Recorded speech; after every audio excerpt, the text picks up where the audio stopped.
मसीह यीशु में आप सबकी सलामती हो। मैं हूं आपका मेज़बान पादरी मकबूल जॉर्ज और आप देख रहे हैं प्रोग्राम खुदा के लोग।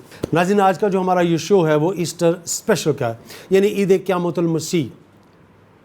हम इस बात पे बहुत खुश हैं और शादमान हैं कि कलाम मुक़द्दस के मुताबिक मसीह यीशु जी उठे हैं और मसीहत में और मसीहों के लिए ये बहुत बड़ी खुशी की बात है।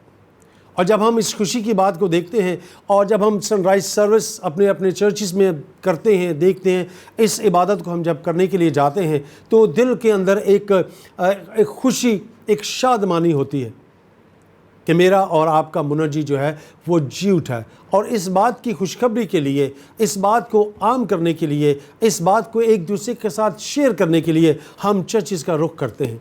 हम किस तरह से इस दिन को मनाते हैं, किस तरह से हम इसे सेलिब्रेट करते हैं अपने अपने ख़ानदान में रहते हुए, अपनी अपनी कलीसियाओं में। आज हम इस बात पर भी, जो हमारे साथ हमारे मेहमान आज मौजूद हैं हमारे साथ स्टूडियो में, हम उनके साथ भी शेयर करेंगे उनके जो तजर्बात हैं, जो मुशाहिदे हैं कि वो अपने ख़ानदानों में, अपनी कलीसियाओं में किस तरह से इस दिन को वो मनाते हैं। आज हम इस बात पर भी चर्चा करेंगे। आपने बहुत से प्रोग्राम्स को देखा होगा, यकीनन क्रिसमस के हवाले से भी, ईस्टर के हवाले से भी, और यकीनन जब ईद क़यामतुल मसीह की बात होती है तो फिर ये एक खुशी है, खुशखबरी है।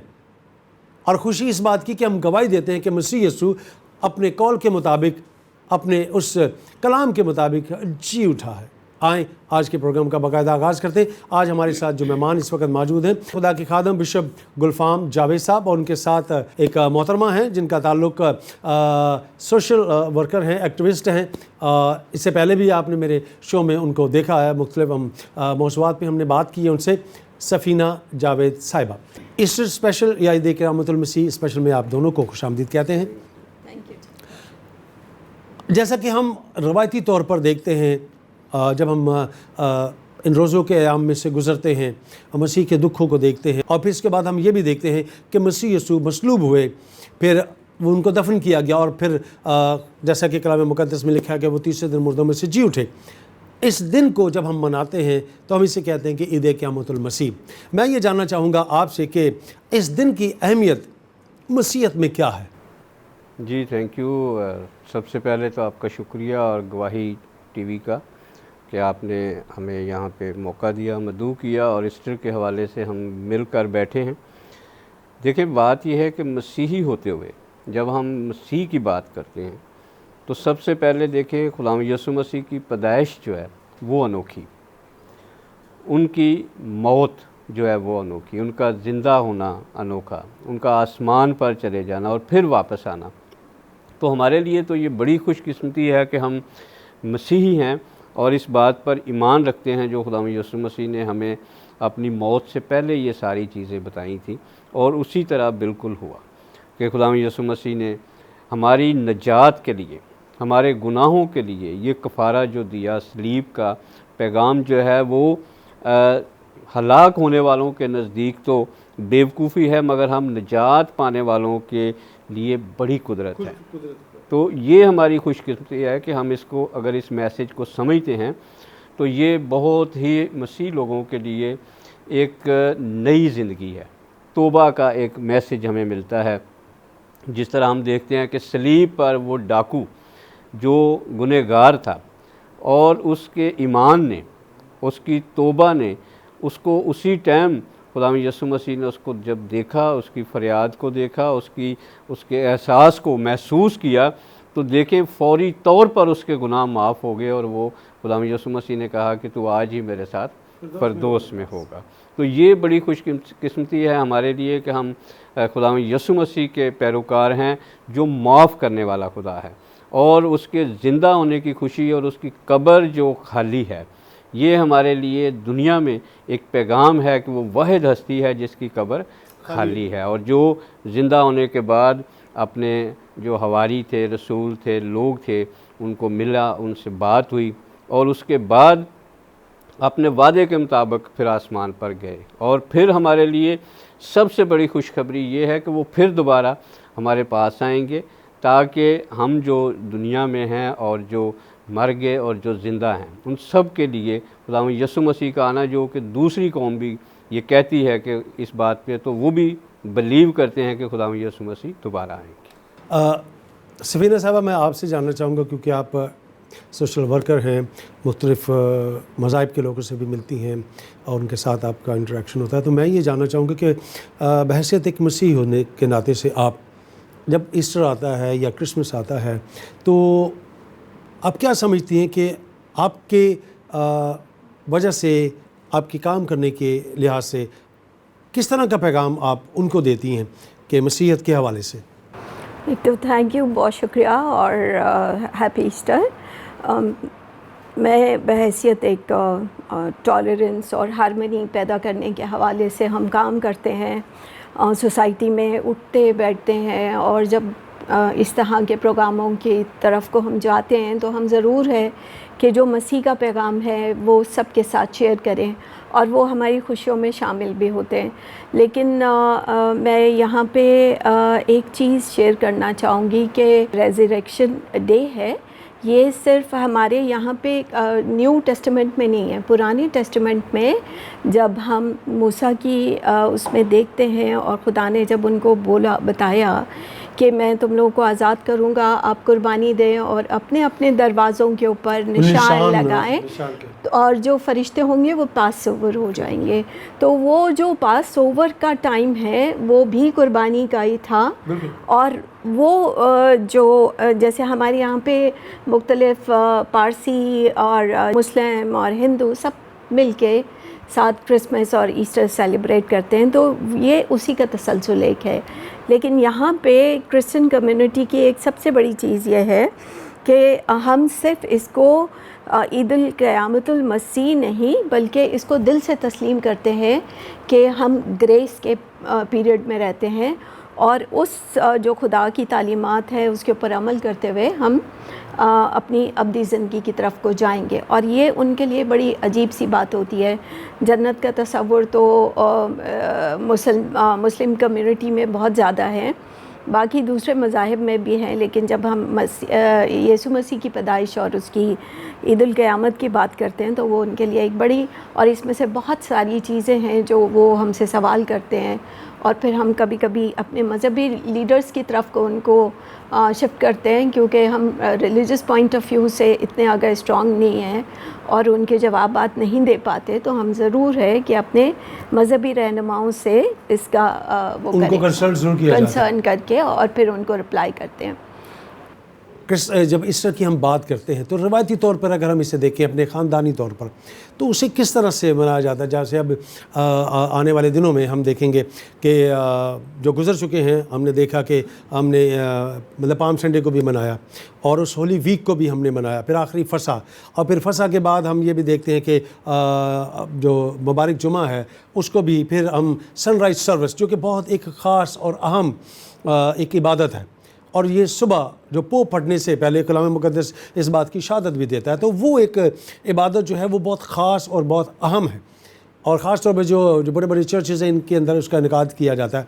तो उस हवाले से अगर विशेष आपसे पूछना चाहूँ कि उस इबादत में शरीक होना अब कैसा लगता है? देखिए, ये वाकई बड़ी अहम बात आपने की है कि खुदा यीशु मसीह के जी उठने के बाद हमारा जो कंसेप्ट है वो क्या है।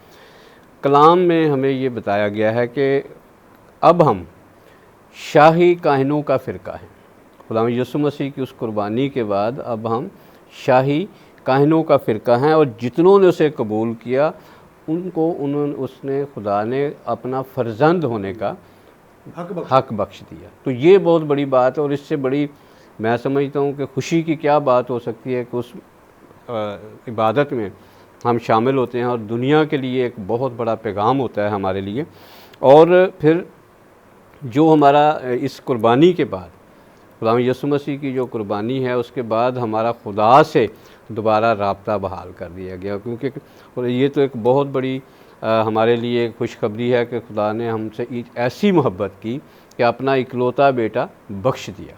तो इससे ज़्यादा मोहब्बत तो और है नहीं।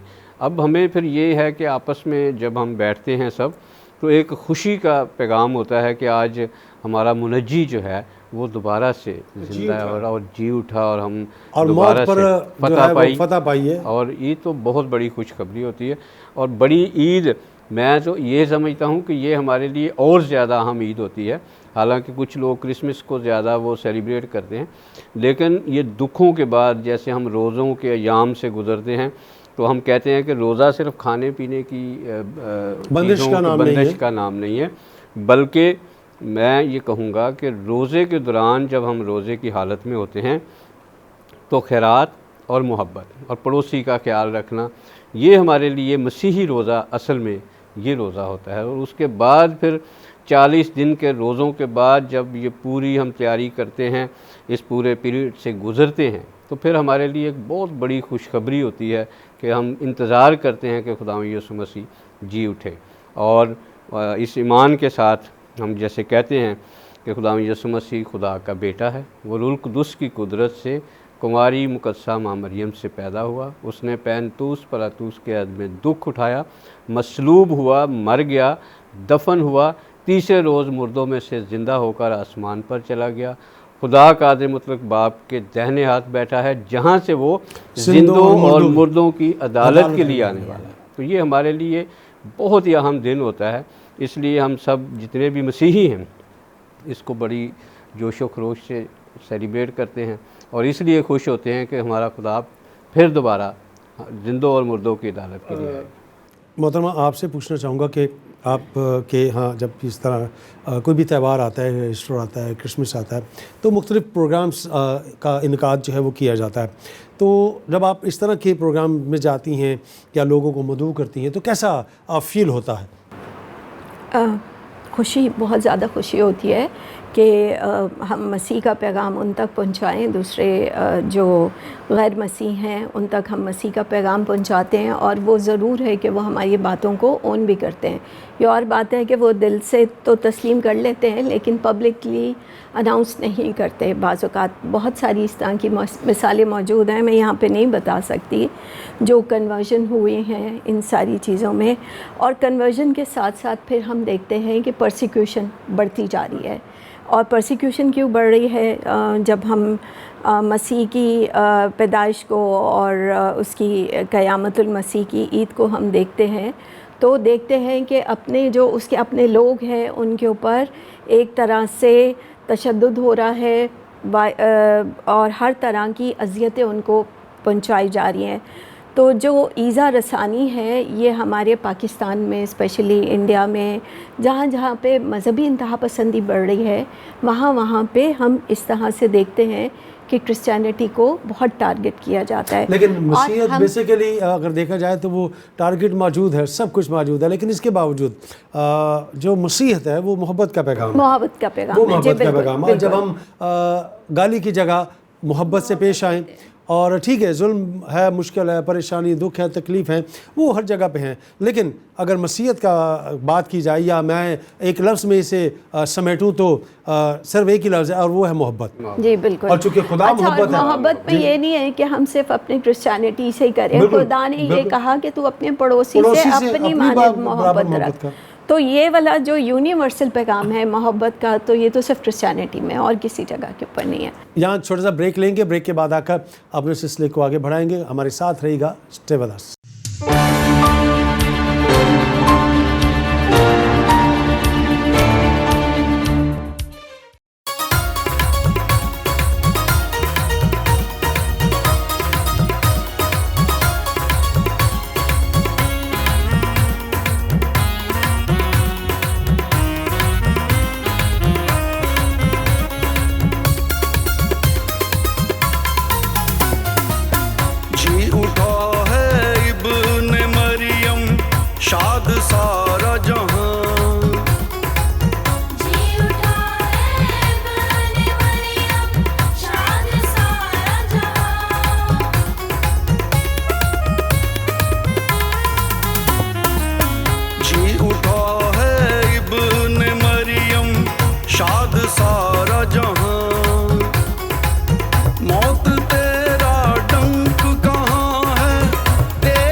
खुश होके फूलों कलियां गाएं, धरती अंबर महके उसमें महकी आज फिजाएं।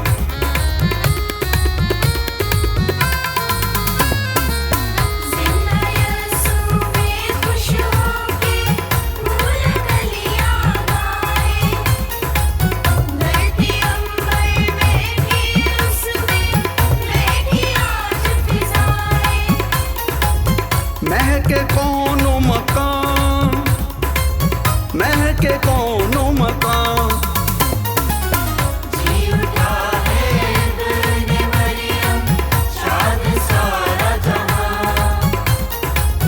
जी उठा है इब्ने मरियम, शाद सारा जहां।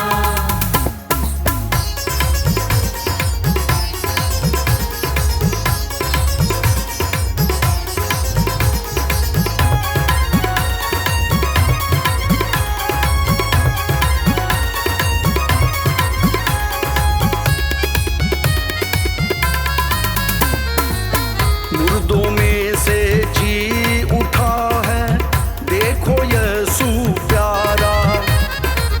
घोर अंधेरे दूर हुए हैं, हर सू है उजियारा।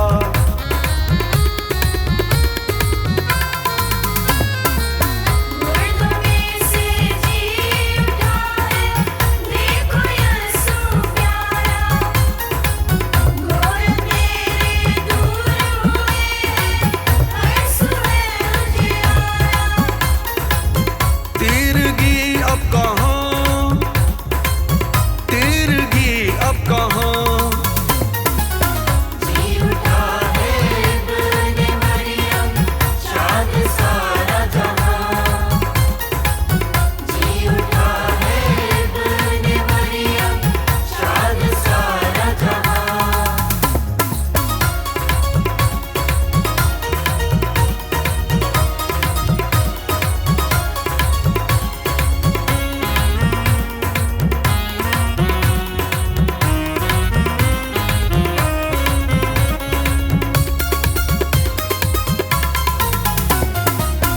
अब्दी नूर का जश्न मनाएं, धरती अंबर मिलके। उसके अब्दी नूर में चमके सारे चांद और तारे।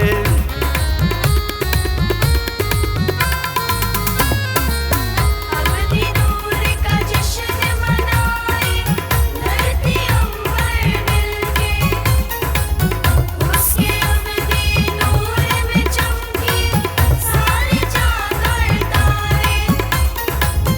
चमके जिस्मो जान, चमके जिस्मो जान, जी उठा है इब्ने मरियम, शाद सारा जहां। मौत तेरा डंक कहाँ है, तेरा डंक कहाँ, जी उठा है इब्ने मरियम, शाद सारा जहां। जी उठा है इब्ने मरियम, शाद सारा जहां। जी उठा है इब्ने मरियम, शाद सारा जहां। नाज़रीन, एक बार फिर आपको खुशामदीद कहता हूँ प्रोग्राम खुदा के लोग में। नाज़रीन, अभी जो आपने गीत सुना है, इसके जो राइटर हैं वो है फादर फ्रांसिस तनवीर साहब, और जिन्होंने कंपोज़ किया वो आज हमारे साथ यहाँ पर मौजूद हैं। आए उनसे मिलते हैं और उनसे चंद बातें करते हैं। हमारे साथ दो हमारे मेहमान हैं यहाँ पर, एक हैं गुलफाम साहब, गुलफाम गिल साहब, और दूसरे हैं जावेद जॉन साहब। आप दोनों को ईद क़यामतुल मसीह के स्पेशल प्रोग्राम में आपको खुशामदीद कहते हैं। थैंक यू वेरी मच कि आपने हमारी दावत को कबूल किया और आज इस प्रोग्राम का आप हिस्सा हैं। जी जी, बहुत शुक्रिया, और आपको भी ईद मुबारक। थैंक यू जी, थैंक यू वेरी मच। अच्छा, जब आप ये गीत हम सुन रहे थे तो मैं ये जानना चाहूँगा कि ये जो कंपोजिशन आपने की है, कितना टाइम लगा इसको आपको कंपोज करते हुए? कंपोजिशन करने में मेरे ख्याल कोई 5-6 घंटे लग गए थे मुझे। तो इजी है, जैसे आप ये चूँकि खुशी का मौका है और ख़ुशी के मौके के ऊपर जब आप कोई भी चीज़ की जाती है या दुख के हवाले से की जाती है तो टाइम फ्रेम जो है बहुत अहमियत रखता है। तो किन मराइल से आप गुज़रे इस गीत की कंपोजिशन में? जी, मैंने अर्ज़ किया ना कि सबसे पहले तो शायरी जो है वो लेनी पड़ती है, तो पहले शायरी ली, उसके बाद फिर मैंने इसको कंपोज़ किया। कंपोज़ करने के बाद फिर हमारे दिलबर हुसैन साहब हैं, फिर मैंने उनसे कहा कि इसको रिकॉर्ड कर दीजिए, फिर म्यूज़िक भी उन्होंने अरेंज किया, रिकॉर्डिंग भी उन्होंने करके दी, तो फिर आप तक ये गीत लेके आया हूँ। इतनी क्वायर को एक जगह पे इकट्ठा करना ये एक मुश्किल तरीन काम है और आपने बड़े अच्छे तरीके से इसको मैनेज किया है और आज हमने उस चीज़ को देखा भी है कि बेटे और बेटियां हैं वो सब मिलकर इस गीत को जो है वो गा रहे हैं। तो इस हवाले से आप क्या कहना चाहेंगे? हाँ, इसमें देखें कोशिश तो करनी पड़ती है और टाइम भी लगता है लोगों को बुलाने में, इकट्ठा करने में, तो क्योंकि हर एक आदमी बड़ा आजकल मसरूफ़ चल रहा है, तो ये इन क्वायर वालों की भी मेहरबानी है कि उन्होंने अपना टाइम निकाला, मेरे पास आए और हमने प्रैक्टिस करवाई और ये गीत तैयार करके आपकी खिदमत में पेश किया। अब जब सिलेक्शन के हवाले से बात होती है शायरी के हवाले से, तो जब आप कंपोजिशन में आते हैं तो शायरी बहुत ज़्यादा इम्पोर्टेंस रखती है इस जगह पर, ठीक है, इसका रोल जो है बहुत ज़्यादा अहम है। तो आपके ख्याल में जब आपने इस गीत को लिया तो क्या आपके जहन में आया कि मैं इसे किस तरह से कंपोज करूं? तो क्या वो आपके उसके मुताबिक कंपोज हुआ? आप सेटिस्फाई हैं कि हाँ इस शायरी के साथ जो है इंसाफ किया गया है? असल में जो शायरी होती है उसी के हिसाब से वो उसमें वो सुर लगाने चाहिए, कंपोजिशन करनी चाहिए और लफ्ज़ों के हिसाब से ही उन सुरों का इंतखाब किया जाता है। और जब आदमी कंपोज कर रहा होता है उसको पता चल जाता है कि ये जो लफ्ज़ों की रिक्वायरमेंट है मैं उसी तरह इसको कंपोज कर रहा हूँ और ये कंपोज हो रहा है और फिर वो कानों को भी वो चीज़ अच्छी लगती है, तो फिर ये चीज़ वजूद में आती है। आप भी इस गीत का हिस्सा रहे, जी बिल्कुल, कैसा लगा आपको? बहुत अच्छा।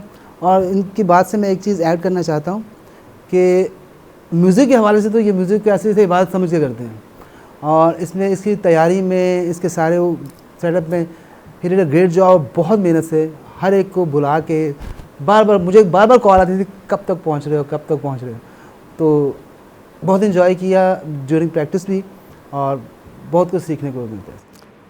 जब आप इस गीत को गा रहे थे तो खुशी का है कि मसीह यीशु जो है वो जी उठे, तो क्या फीलिंग्स आपकी आती हैं बहैसियत एक मसीह होने के नाते से? आप क्या फ़ील करते हैं कि हाँ जो बात मेरे मसीहा ने कही वो उस कॉल के मुताबिक जो है वो जी उठे, तो कैसा लगता है आपको? मैं पर्सनली बहुत प्राउड फील करता हूँ that I am Christian, I am born in a Christian family में मैं पैदा हुआ। और एक वाहिद हम प्राउडली मैं कहता हूँ कि हमारा ही मज़हब है जिसके अंदर ये चीज़ है जिसमें खुदा खुद आया हमारी निजात के लिए। बहुत बहुत शुक्रिया जावेद साहब आपका, थैंक यू वेरी मच कि आपने इस गीत के हवाले से आपने जो शायर हैं उनका भी बताया और जिस तरह आपने कंपोजिंग की है उसके हवाले से भी बताया। तो मैं आप शुक्रगुजार हूँ आपका कि आपने इतनी सारी इन्फॉर्मेशन जो है हमारे लोगों को दी है और इस गीत को लोगों ने यकीनन सुना है और जिन्होंने भी सुना है उनके अंदर भी यकीनन एक जोश है और जज्बा है कि हाँ मैंने जिसे अपना निजात देंदा माना कबूल किया वो जो है वो जी उठा। तो मैं आपका शुक्रिया अदा करता हूँ, थैंक यू वेरी मच। नाज़रीन, अभी हमारे साथ जो इस प्रोग्राम में जुड़ी हैं आई उनका भी तारफ़ आपसे करवाता हूँ और फिर चंद बातें ईद क़यामतुल मसीह के हवाले से उनसे भी करते हैं क्योंकि गीत में भी वो शामिल थी और उनके भी एहसासात और उनके भी इस तजर्बे मुशाहदे को इस जज्बे को उन्हीं की ज़ुबानी सुनते हैं। हमारे साथ मौजूद हैं इस वक्त मिसेस फ़िलोमिना और शीला गुलफाम। आपसे पूछना चाहूँगा कि आप भी इस गीत का हिस्सा रही हैं, कैसा लगा आपको? बहुत ज़बरदस्त। और शुरू से छोटे होते भी भाई जावेद के साथ जो भी हमारे क्वायर लीडर हैं इनके साथ चर्च में क्वायर के साथ गीत गाते थे। फिर कहीं बीच में ब्रेकअप आया, पर वो एक जो जज्बा है ना गीतों का, गाने का, वो जब बुलाते हैं चाहे कुछ भी हो वक्त निकाल बिल्कुल वो हम वहाँ पहुँचते हैं और टाइम निकाल के जाना, चाहे थके हों चाहे कुछ हों, पर हमने वहाँ जाना ही जाना है क्योंकि वो एक एहसास, वो जो एक शुक्रगुजारी होती है कि खुदा ने बुलाया, ये वाकई खुदा की तरफ से होता है कि वो हमें मौका देता है और हमें उस मौके को छोड़ना नहीं चाहिए। आप क्या कहना चाहेंगी इस हवाले से, और इस टीम का हिस्सा होते हुए कब से आप इस टीम के साथ हैं और कैसा एक्सपीरियंस रहा आपका इनके साथ? मैं इस टीम के साथ तकरीबन 4-5 साल से हूँ और बहुत अच्छा लगता है, बहुत मज़ा आता है। जावेद साहब, उनके साथ काम करके हमेशा बहुत अच्छा लगता है, बहुत अच्छा। और ईद क़यामतुल मसीह के हवाले से अगर पूछा जाए आपसे, तो इस इवेंट पर या इस त्यौहार पर या खुशी के इस मौके पर, इस ईद पर क्या फ़ील करते हैं बहैसियत मसीह होने के नाते से आप? बहुत खुशी होती है, ज़ाहिर है कि हमारा मसीह ज़िंदा हुआ और इससे बड़ी और क्या खुशी हो सकती है हमारे लिए। आप शीला बहैसियत एक टीचर भी हैं और चूँकि उस्ताद, और बच्चों को भी पढ़ाना, उनको सिखाना, और फिर आप एक जो स्कूल है ट्रिनिटी मेथोडिस्ट, उसमें हैं आप हैं। तो स्कूल्स में आप इस तरह के जब त्यौहार आता है, ईस्टर या क्रिसमस, तो किस तरह की इवेंट्स वगैरह वहाँ पर होते हैं? हमारे जब रोज़ों की शुरुआत होती है, हम बाकायदा बच्चों को वहाँ चर्च लेके जाते हैं, बाकायदा इबादत होती है। अपने चर्चेज़ में हर हिसाब से लोग बच्चे जाते हैं, टीचर्स भी जाते हैं, लेकिन हमारा स्कूल में भी ये स्टार्ट होता है बाकायदा चर्च में जाना, क्रिश्चियन बच्चों को लेके जाना। और सबसे बड़ी वहाँ पे मैं एक इस बात को शेयर करना चाहूँगी, क्योंकि मोस्टली जो हिंदू बच्चे हैं वो रिलीजन पढ़ते हैं और हम उन्हें उनकी चॉइस पे छोड़ते हैं कि आप जाना चाहते हैं नहीं, और बहुत बड़ी बात है वो जाते हैं। वो कहीं कहते हैं मिस हमने जाना है, और वो जाते हैं, वो चर्च में बैठते हैं, वहाँ इबादत करते हैं।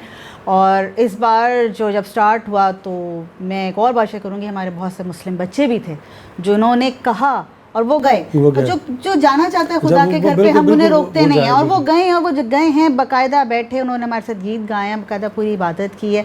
और रोज़ों के दौरान में बच्चों के साथ जो रिलीजन टीचर्स हैं वो चलता रहता है, और इसी चीज़ की टॉपिक पे उनको तालीम दी जाती है। अच्छा, अगर सेलिब्रेशन के हवाले से देखा जाए तो ईस्टर और क्रिसमस, इन दोनों त्यौहार के अंदर जो सेलिब्रेशन का एक तरीकाकार है, क्या फ़र्क है इन दोनों में? दोनों में एक तो ईस्टर का ये है कि सबसे बड़ी एक बात जो है ना, हमारा ज़िंदा खुदा, वो ये एक लफ्ज़ जो है ना, वो एक बड़े तस्कीन देता है कि वो ज़िंदा है। उसको हम कहते हैं नई रूह मिलती है कि वो ज़िंदा है। और फिर उसी की हम एक पैदाइश मनाते हैं, पहले वो फिर पैदा होता है, जैसे हम जन्मदिन मनाते हैं उसी तरह हम सेलिब्रेट करते हैं, और उसके ज़िंदा होने की खुशी। दोनों का अपना एक अलग जज्बा है, अपनी खुशी है। बहुत बहुत शुक्रिया आपका भी फ़िलोमिना साहिबा और शीला साहिबा, आपका भी कि आप हमारे प्रोग्राम का हिस्सा बने और आपने अपने मुशाहदे और तजर्बे को जो है वो शेयर किया प्रस्तिश के वाले थे। क्योंकि हम जब मसीह यीशु की तालीमात को देखते हैं, कलाम मुक़द्दस की तालीमात को देखते हैं, तो वो कहता है कि वो अपने लिए ऐसे परस्तार ढूंढता है जो उसकी प्रस्तिश रूह और सच्चाई से करे। और यकीनन हम प्रस्तिश अगर नहीं है तो इबादत का जो हिस्सा है वो कंप्लीट नहीं होता। तो सबसे बढ़कर प्रस्तिश जो है वो ज़रूर है। तो मेरी तरफ से, मेरे पूरे ख़ानदान की तरफ से, मेरी पूरी टीम की तरफ से, आपकी पूरी टीम को और जो देख रहे हैं उनको भी ईद क़यामतुल मसीह मुबारक हो। थैंक यू वेरी मच, बहुत बहुत शुक्रिया। नाज़रीन, आज के इस प्रोग्राम को आपने देखा और सुना। यकीनन हम जब ईद क़यामतुल मसीह को मनाते हैं तो एक जज्बा, एक खुशी कि हम कलाम मुक़द्दस के मुताबिक इस चीज़ को मना रहे हैं। क्योंकि औरतें जब कब्र पर जाती हैं और जाके देखती हैं कि कब्र खाली, और आके इस बात की खबर वो देती हैं, और हम इस बात को देखते हैं कि मसीह यीशु जो है अपने उस कॉल के मुताबिक, उस कलाम के मुताबिक, उस पेशन गोई के मुताबिक वो जी उठे। मेरे और आपका निजात दहिंदा जी उठा है। आए सब मिलकर इस कुछ सेलिब्रेट करें, इस खुशी को मनाएं, और सिर्फ अपने लिए नहीं बल्कि इस गवाही को औरों तक भी लेकर जाएं कि मेरा और आपका निजात दहिंदा जो है वो ज़िंदा है और उसकी कब्र जो है वो खाली है। मेरी तरफ से, मेरे ख़ानदान की तरफ से और मेरी पूरी गवाही टीम की तरफ से आप सबको ईद क़यामतुल मसीह बहुत बहुत बहुत मुबारक हो। इसी के साथ आपसे इजाज़त चाहूँगा। खुदावंद आप सबको बरकत दे। आमीन।